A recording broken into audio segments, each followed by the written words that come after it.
Hey guys, welcome back to the channel. This is a little bit of an unusual video because I wanted to do sort of a ad hoc sort of discussion of the craft room changes I've been working on lately.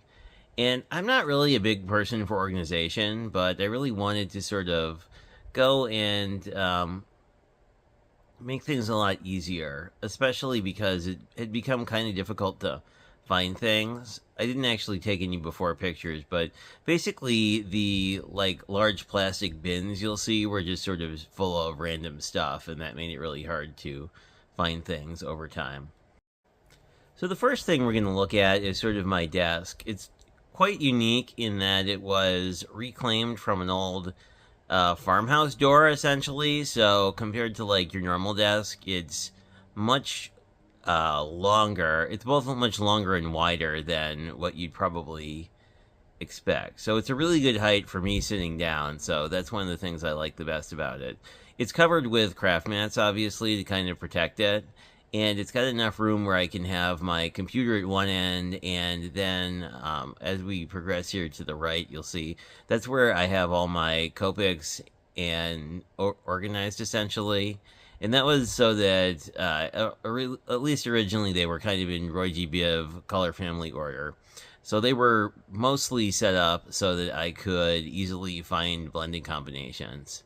So you'll see as we kind of move to the right, what we're going to look at next is this 3-drawer combo, and that's basically where I keep all of the inks I use frequently. So the top drawer here is dedicated to Catherine Pooler, and as you can see, I have a lot of that. It's been my go-to dye ink pretty much forever. Actually, if you've followed the channel for a really long time, I originally tried to use Simon Hurley ink, but when I was new, I didn't quite understand how the felt pads worked. So, yeah, so I eventually switched over to Catherine Pooler, probably mostly because of the foam pad as much as anything else. But I've accrued a lot over the last 3 years of crafting, so that's why that drawer is basically full. And then the next one down is for my new Stampin' Up! Stuff. I don't have a ton of Stampin' Up! Inks yet, but I'm sure that collection will grow over time.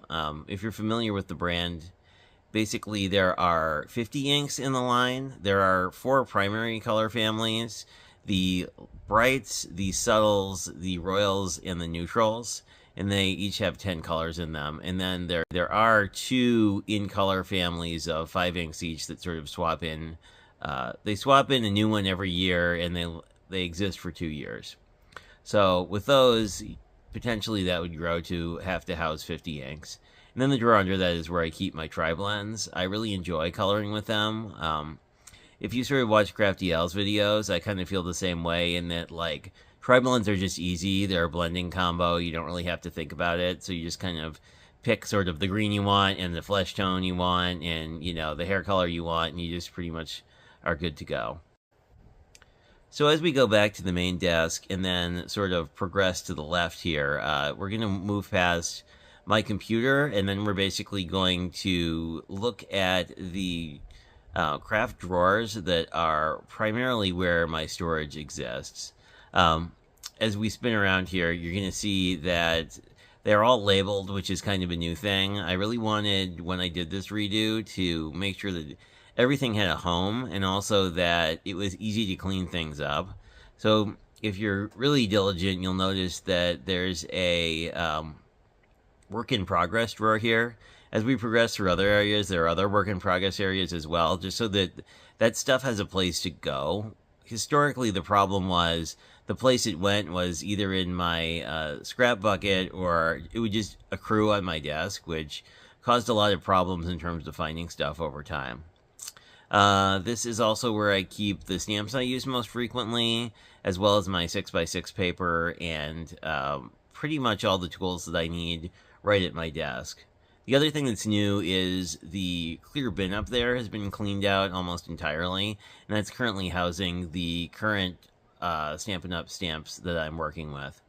And I do have an area that's not in this video that's basically where the discontinued stamps are, just so that I can tell the difference. So what you're looking at here is basically a microwave cart that I got as sort of somebody was moving and it was free. And on top of that, I didn't include a picture, but there's my scan and cut and my Cricut Joy. And basically, I wanted to keep my cutting machines out so that they're easy to use, because they're, at least for me, like the obstacle of having to get something out of somewhere it is often too much to actually use a project or a product. So, I mean, a lot of that is, at least for me, much more convenient when it's out. The closed area, the closed doors there, I have my distress sprays and inks, and they're in containers as well, or in, like storage containers, the ones that Ranger makes that are perfectly sized for all that thing. And also down there is where I keep my envelopes, or I should say my white envelopes. The color envelopes are more in like a long-term storage because I basically never use them.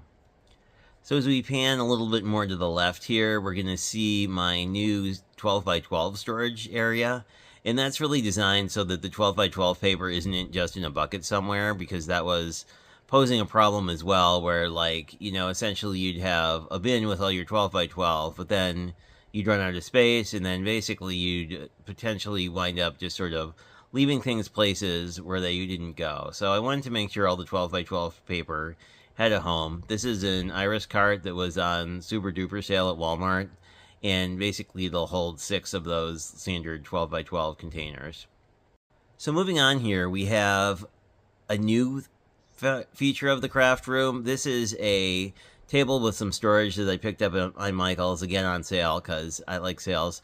And the point here was to sort of create a die cutting station so that the die machines had somewhere to live, because generally they would live kind of on my floor or somewhere near the craft area, and that just wasn't very conducive to keeping all the die cutting stuff in one spot. So basically that's what this is. The stuff that's on the shelf there's a storage bin that has a few specific manufacturers of dies. So that's got some Jaded Blossom, some Spellbinders, and a few other brands in there as well. And then I also have next to it a sort of like a folio that's designed to store embossing folders, basically, but I'm using it for basically all of my dude stamps, because I have a lot from a whole bunch of manufacturers. I have a lot from Sweet Sentiment. I have a lot from Stamp Anything. Wow, words today. And then I have some from La La Land as well. So I've just sort of kept that stuff together because I don't use it all the time, but I use it fairly frequently, especially when I'm doing like sort of a series of dude cards. Then the last thing I wanted to show you is I basically cleared out my whole junk closet and moved a couple other storage drawers in there. These aren't in specifically craft storage. The one on the right has some laundry and cleaning products in it as well, and an empty drawer that I haven't quite figured out what I was going to do with it. But the one on the left has primarily craft products. It's got all my wax, which I still have never used ever.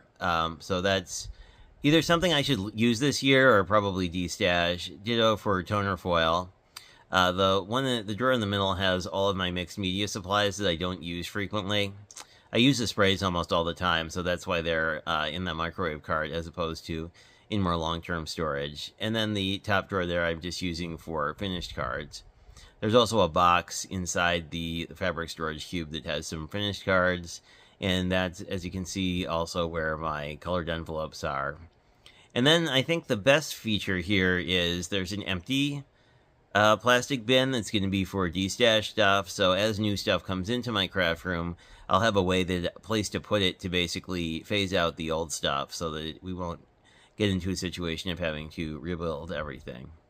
So anyway, thanks for checking this out. This was sort of a unusual video, but I was inspired by two people really to sort of clear out my craft room. One is Lizard Laugh, who is a cosplayer who did a really awesome video that I'll link down below on basically how she organized her craft room, and I took a lot of cues from that in terms of making sure that there were areas for things to go so that it would be easy to clean up between projects. And the other one is Rhonda Wade, who is a Stampin' Up! Person who's been doing a lot of, who's been doing a major move between buildings, but who's basically also been doing a lot of decluttering, and as part of that, I think it's natural whenever you move. But I'll link Rhonda's video about her move and all that stuff down below as well, in case you're interested in hearing all about that. So anyway, thanks for watching, and I hope you guys have a fantastic day.